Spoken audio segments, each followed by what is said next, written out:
बबलू शुक्ला जी करौली से। राधे राधे राधे राधे। श्री राधा मदन मोहन जी महाराज की जय। महाराज जी आपके चरणों में कोटि कोटि प्रणाम। महाराज जी अपने इष्ट को कैसे पहचाने? भगवान के सभी रूपों में देवी देवताओं में गहरी आस्था है, लेकिन इष्ट को कैसे पहचाने? गुरु प्रदत्त सदगुरु का आश्रय लिया जाता है। जो सदगुरुदेव भगवान नाम और गुरुदेव जो रूप देते हैं आराध्य देव का, वही सिद्ध होता है। उसी से प्रियता अपने हृदय की होती है। गुरु प्रदत्त नाम और गुरु प्रदत्त रूप। जैसे भगवान विविध रूपों में है, सब हमारे ही भगवान है, लेकिन प्रियता, प्रीता माने प्रेम। हम प्रेम सब रूपों से तो नहीं कर सकते। प्रेम किसी एक रूप से किया है। प्रेम गली अति सांकरी तामे दो न समाये, उसमें तो अब हम कैसे चयन करें? हमारा तो मन सब में राजी है। तो गुरुदेव ने जो हमें नाम दे दिया, जो हमें रूप दे दिया, आजीवन अनन्य भाव से उसी में लग गए तो उससे अनुभूति हो जाती है। इसके लिए गुरुदेव का वर्णन किया जाता है कि गुरुदेव जो हमें नाम रूप दे दे, फिर उस पर हमें फिर गुरुदेव भाव भी देते हैं कि हम प्रभु को अपना मित्र मान के भर सकते हैं, या पुत्र मान के, या पति मान के, या उनका दास मान के, या विविध भाव हैं भगवान के। तो गुरुदेव वो भाव भी देते हैं, और कैसे वो भाव से हमें मिलेंगे वो मंत्र देते हैं, और किनसे हमें मिलना है वो उपासना बताते हैं। उपास्य देव, उनका धाम, सब परिचय। तभी तो कहा है चाहे शिव बिरंच सम होई, गुरु बिन भव निधि तरे न कोई। तो हम गुरुदेव का आश्रय लें और उनके द्वारा बताए हुए नाम मंत्र उपासना में लगे तो प्रश्न खत्म हो जाएगा। और अपने मन की पूछो तो सब में राजी है वो। प्रभु में क्या हो तो विषय में भी राजी है, भोगों में भी राजी है, संसार में भी राजी है। आप विचार करके देख लीजिए, क्या मन प्रभु में केवल राजी है? क्या हो तो भोगों में भी राजी है, पापाचरण के लिए भी राजी है। तो इसकी बात तो कोई विश्वसनीय नहीं है। अब ये प्रभु को कहेगा कि मेरे प्रीतम, फिर किसी संसारी वस्तु व्यक्ति स्थान को प्रीतम मान लेगा। तो हम गुरुदेव पर आश्रित हो, गुरु कृपा ही केवलम, वही हमको सच्चे पथिक बनाएंगे, सच्चा मार्ग देंगे, सच्चे उपासना देंगे। तो गुरुदेव का वर्णन करें। मुरारी तिवारी जी, हर हर महादेव। गुरुदेव आपके चरणों में कोटि कोटि प्रणाम। महाराज जी हम शिव भक्त हैं। महाराज जी जैसे हम नाम जब राधा राधा करते हैं, क्या वैसे ही हम पार्वती पार्वती या सीता सीता जप कर सकते हैं? और इष्ट देव महादेव हो तो नाम जप क्या करें? देखो, इसलिए गुरु का वर्णन किया जाता है। परमार्थ पथ के पथिक की पुष्टता बिना गुरुदेव की नहीं होती है। वैसे मनमानी जो मनावे भगवान के नाम जप करो मंगल में है। वो जब कृपा करेंगे, नाम जप का फल होगा, तब सदगुरुदेव की प्राप्ति होगी। और वस्तु तत्व का बोध या सिद्धावस्था गुरुदेव की कृपा से होती है। तो गुरुदेव जो हमें मंत्र देते हैं, जो उपासना देते हैं, जो मार्ग देते हैं, वही आचार्य परंपरा से चला रहा है, वही सिद्ध होता है। मनमानी तो बहुत कुछ आज हो रहा है, लेकिन आचार्य परंपरा से, गुरु परंपरा से जो वही सिद्धावस्था को प्राप्त होते हैं। सिद्धावस्था को मतलब उनको तत्वबोध या भगवत प्रेम जिस भाव से चला जाता है, भगवान वैसे ही अनुभव कराते हैं। ये तामाम प्रपद्यन्ते तास्तते भजाम्यहम्। मुझे लगता है बच्चा पहले गुरुदेव का वर्णन करें, फिर गुरुदेव जो नाम मंत्र दे उसे निष्ठा पूर्वक स्वीकार। निष्ठा मतलब किसी भी स्थिति में गुरु वाक्यों का उल्लंघन ना हो, तो भगवान हृदय में ही बैठे अनुभव में आ जाएंगे। उन्हीं भगवान को अम्मा कह दो, पिता कह दो, मित्र कह दो, पति कह दो, प्रीतम कह दो, जो चाहो कह दो, गुरु कह दो, चेला कह दो, वो सब वही सब है। मत्ता परतरम नान्यत् किंचित् अस्ति धनंजय। वही सब रूपों में आप जो भाव करना चाहो उसी भाव की पूर्ति के लिए आपके सामने आ जाएंगे। देखो, जगत गुरु भगवान की श्वासों से वेदों का प्रादुर्भाव हुआ, उनको कुछ पढ़ना है। संदीपनी जी गुरु आसन में बैठे हैं, भगवान नीचे बैठे, शिष्यत्व स्वीकार किए। वशिष्ठ जी उपदेश कर रहे हैं, योग वाशिष्ठ का भगवान श्री राम सुन रहे हैं। विश्वामित्र जी के साथ जा रहे हैं, चरण चाप रहे हैं। हमारे भगवान का स्वभाव ऐसा है, जैसे भाव से चाहो वैसे। निराकार मानो तो तत्व स्वरूप में अनुभव करा देंगे, साकार मानो सच्चिदानंद विग्रह तनधारी आपसे वैसे मिल लेंगे। आप जो भाव करें, जैसे भाव करें, पर वो गुरुदेव प्रदत्त होने चाहिए। हमारे पर्सनल भावों से भगवान की प्राप्ति नहीं होती। हमारे जो गुरुदेव प्रदत्त भाव होते हैं उससे भगवान की प्राप्ति होती है। जो हम पर्सनल साधना करते हैं उसका सीधा फल होता है कि गुरुदेव की प्राप्ति होना। जो शब्द ब्रह्म के पारगामी विद्वान और परब्रह्म की अनुभूति से युक्त, ऐसे गुरुदेव का मिलना केवल भगवत कृपा से ही होता है। और ऐसे गुरुदेव के ही वचनों पर हम दृढ़ हो जाएं तो अमोघश्च निश्चित उसको भगवत प्राप्ति हो जाएगी। महासंगस तो दुर्लभ हो, लेकिन खास बात है दुर्गमो, उनका निर्वाह कर पाना, उनकी आज्ञा पे चलना, ये बहुत कठिन होता है। गुरु बनाने वाले तो सैकड़ों मिल जाएंगे, लेकिन गुरु की मानने वाले कोई एक दो होंगे। और जो गुरु की मान लिया वो गुरु स्वरूप हो गया। अमोघश्च तस्मित् तज्जने भेदा भावात्, वो वही स्वरूप हो जाता है, भेद का भाव हो जाता है। सच्चिदानंद बपू गुरु स्वरूप अनुभव करता है अपने को। इसलिए भाई हमारी प्रार्थना तो एक ही, क्योंकि जो कुछ प्राप्त होता है वो गुरु परंपरा से, गुरु प्रसाद से होता है। तो किसी संत महापुरुष को जिससे तुम्हारा मन मिले, जिससे तुम्हारी श्रद्धा विश्वास, क्योंकि ये किसी के द्वारा इंगित करने से नहीं होता, ये स्वयं का वर्ण होता है। जिसके दर्शन से, संभाषण से, जिनके पास बैठने से हमारे हृदय में आ गया कि जिनकी हम खोज कर रहे थे मेरे प्रभु मिल गए, गुरु साक्षात परब्रह्म, ये मेरे परब्रह्म परमा, बस वहीं से भाव बन जाएगा। पर उनके चरणों का आश्रय ले ले और उनके वचन पर ध्यान दे। संतों के पास जो वस्तु है उनकी वाणी में है, अगर उस पर ध्यान दे दे, उस पर चल दे, तो वो वस्तु ही देते हैं उपदेश करके, केवल शब्द नहीं देते। उसमें वस्तु होती है, उसमें जीवन की कमाई होती है उनके। वो बोले आप ये नाम जप कीजिए, आप ये मंत्र, तो आप साधारण ना समझ लीजिए, उन्होंने अपना जीवन दे दिया आपको, क्योंकि वही जीवन में रसास्वादन कर रहे हैं। अब अगर भाव से स्वीकार कर लीजिए तो बहुत जल्दी चलने लगेगा, क्योंकि उसमें तुम्हारी तपस्या साधना नहीं, उसमें गुरु कृपा होती है। अब अपने घसीटे तो बहुत ही मुश्किल है, तैर के तो पार नहीं जा सकते, गुरु चरणों की नौका पे ही पार जा सकते हैं। हमको ऐसा विश्वास है, ऐसी बात हमारे हृदय में है कि गुरु कृपा का आश्रय ले लो तो सब प्रश्न बंद हो जाएंगे कि मैं सीता जपू की, राधा जपू की, शिव जपू की, पार्वती जपू की। गुरुदेव का आश्रय ले लीजिए, ठीक है। अंकित जी मध्य प्रदेश से।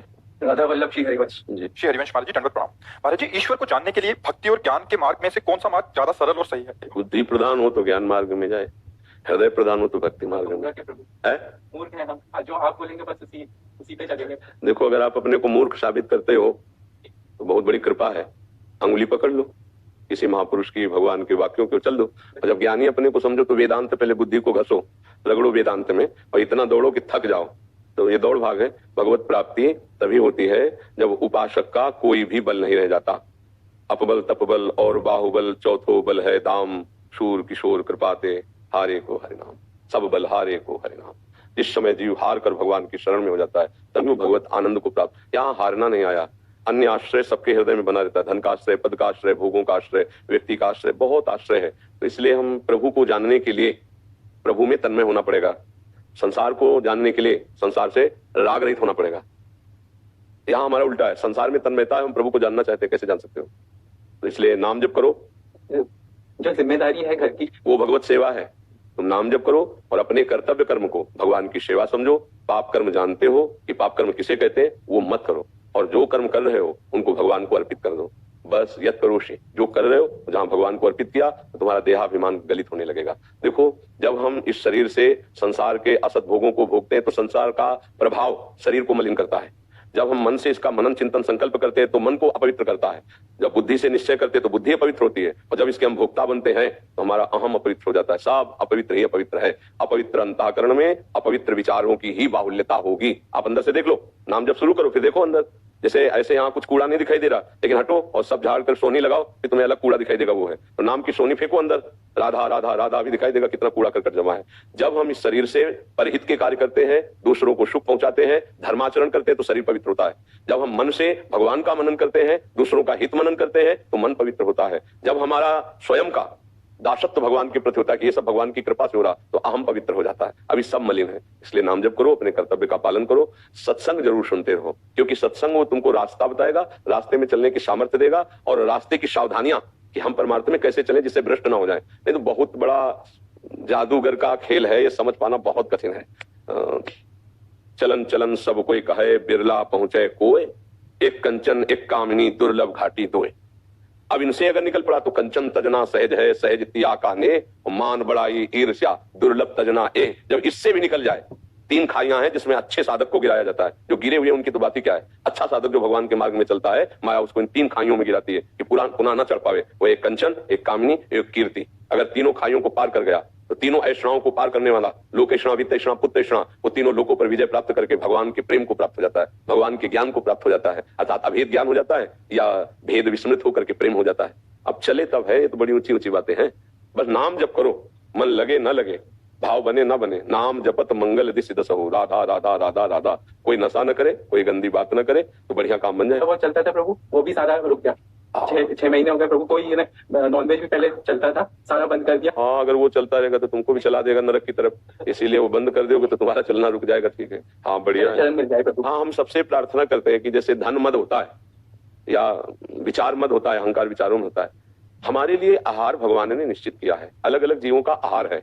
हमारा आहार है अन्न, फल, नाना प्रकार की जो पवित्र सामग्रियां हैं। हमारा आहार मांस नहीं है। किसी भी जीव को रांध के खाना हमारे लिए पाप है। हमारे लिए नियत है कि आप ये सामग्री पा सकते हो, कानून है हमारा, ये वैदिक सिद्धांत है। अब उसके अलावा अगर आप करते हो तो आप पाप करते हो। एक मर्यादा रखी गई, एक नियमावली बनाई गई है। तो हमें लगता है कि जैसे ये लोग जो भूल कर रहे हैं धन मद में, विचार मद में, स्वाद के लिए और दूसरे पशु पक्षियों को रांध करके खाते हैं, तो मान लो कहते हैं हिंसा नहीं करते हैं, बाजार से ले आते हैं, लेकिन हिंसा का ही आपको दंड मिलेगा। प्रेरक, कर्ता, अनुमोदन, तीनों को बराबर फल मिलता है, चाहे सत्कर्म का हो या असत्कर्म का हो। इसलिए ये जो मांस भक्षण आदि है ये बहुत निकृष्ट कष्ट देने वाला है। वैसे सबको छोड़ देना चाहिए। कुछ दिन की जिंदगी है, दूसरे जीवों को पका पका कर तुम अमर तो हो नहीं जाओगे ना। तो ये मांस खाना और जैसे मद्यपान करना, परस्त्री गमन करना, ये सब महत पाप है आज हमारी समाज में। इसे पाप ही नहीं माना जा रहा। वो विचारधाराएं हमारी विदेशों वाली बन रही। ये भारत है, ये धर्म भूमि है। ऐसी भूमि त्रिभुवन में कहीं नहीं है जहां भगवान का अवतार होता है। जो पावन जल हमारे भारत भूमि की नदियों का, विश्व में कोई ऐसी नदी नहीं। जो भारत भूमि में पुरियां हैं, भगवान के स्वरूप हैं, भगवान के अवतार हैं, विश्व में कहीं नहीं। जो भारत भूमि के ब्रह्म ऋषियों ने ज्ञान प्रकट किया, जो उन्होंने अनुभव किया, विश्व में कहीं नहीं। स्वर्ग और नरक के सिवा कोई चर्चा नहीं है। स्वर्ग नरक के सिवा कहीं कोई चर्चा नहीं है, चाहे जहां देखिए। लेकिन जीवन मुक्तता, परमहंस, परमानंद, ब्रह्मानंद, प्रेमानंद, ये हमारे यहाँ का उपज है। ये बाहर कहीं नहीं है। इसलिए हम सबसे प्रार्थना करते हैं केवल किसी एक व्यक्ति विशेष से नहीं, हमारे धर्म की गरिमा को पहचाना जाए, हमारे देश की गरिमा को पहचाना जाए और हम अच्छे आचरण वाले बने। हम विदेशी जो रहनी है वो हमारी नहीं है, वो हमारा अनुकरण कर रहे हैं, हम उनका अनुकरण कर रहे हैं। हम गिर गए, वो उठ रहे हैं। विचार करके देखिए ना, जो हमारी मर्यादा है उसको हम भूल रहे हैं। वो सुधर रहे हैं, चोटी धारण कर रहे हैं, धोती पहन रहे हैं। जब हमारे यहाँ आते हैं, हमारे देश में माला है, तिलक है, चोटी है, धोती है, ये हमारी धर्म परंपरा की पोशाक है, तो हम उनकी पोशाक पहन रहे हैं। तो तुम्हें ये पता नहीं चल रहा कि वो इतने सब बाहरी हमारा अनुकरण कर रहे हैं देश के धर्म का, और हम उनका अनुकरण कर रहे हैं। हमारी संस्कृति, हमारा धर्म किसी का अनुकरण नहीं करती, अनुकरण करवाती है। ये भारत है, ये यहाँ के जो सिद्धांत हैं वो परम पद में पहुंचाने वाले हैं। ऐसा कहीं सिद्धांत नहीं पाया गया, चाहे जहां देखो बस वो स्वर्ग और नर्क तक की बातें हैं। तो इसलिए अब ये मांस खाना, खुली छूट व्यभिचार की दे देना, ये हमारे देश का तो स्वरूप है नहीं। इससे बुद्धि पक्का भ्रष्ट होती है। प्रभु तलाकशुदा या विधवा की जैसे दोबारा शादी कराएं तो ये भगवान, हम केवल अध्यात्म की चर्चा को संभालने के लिए केवल इस विषय पर बोलते ना, इस विषय पर हमारा न प्रवेश है और ना इन विषयों के लिए बैठे हैं। हम तो सिर्फ तुम्हारे मन को जबरदस्ती पकड़ के राधा राधा बुलवाने के लिए बैठे।